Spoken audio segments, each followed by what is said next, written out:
Pass না হলে তোমাকে আমি আবার অ্যালাউ করব। নির্দেশনা অনুসারে রাখার সুযোগ নেই। যে ডানের কলামে দেয়া আছে দুপুর 2টা থেকে একটা অপশন আছে।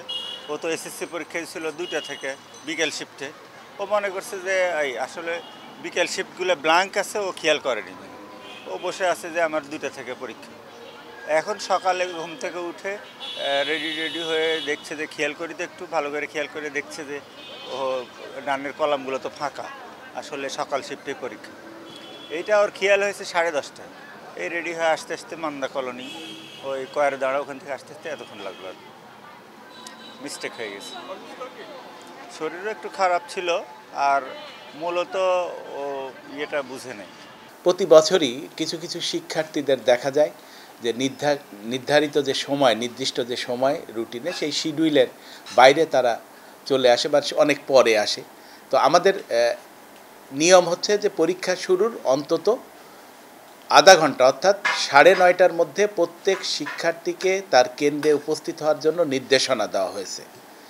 10টায় যেহেতু পরীক্ষা শুরু হয়, আমরা এইচএসসি পরীক্ষার 3টি অংশ থাকে সাধারণত, একটি এমসিকিউ, একটি সিকিউ এবং একটি ব্যবহারিক অংশ। তো সব বিষয়ে ব্যবহারিক থাকে না এবং প্রত্যেকটা অংশের ইন্ডিভিজুয়ালি পাস, প্রশ্ন আলাদা থাকে, সময় আলাদা থাকে। তো আমাদের প্রথম 30 মিনিট, আজকে প্রথম 30 মিনিট বাংলা এবং ইংরেজির ক্ষেত্রে 30 মিনিট এমসিকিউ পরীক্ষা হয়। এটির প্রশ্ন আলাদা এবং এমসিকিউ ওএমআর শিট আলাদা। এই পরীক্ষাটি শেষ হওয়ার পরে আমাদের আবার নতুন খাতা এবং নতুন প্রশ্ন দেওয়া হয়। 30 মিনিট পর তখন সিকিউ শুরু হয়।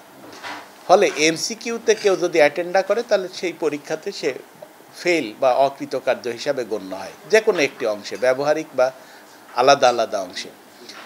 তো আমরা বিশেষ পরিস্থিতিতে 30 মিনিট পর্যন্ত একটি নির্দেশনা রয়েছে যে আমরা 10:30টা পর্যন্ত কেন্দ্র সচিব পরিস্থিতি বিবেচনায় কোনো শিক্ষার্থী যদি দেরি করে, তার পারিপার্শ্বিক অবস্থা শুনে যদি মনে করে যে তাকে দেওয়া উচিত তাহলে দিতে পারেন। 10:30টা পর্যন্ত এটি শেষ সময়, তারপরে আর এটির সুযোগ নেই।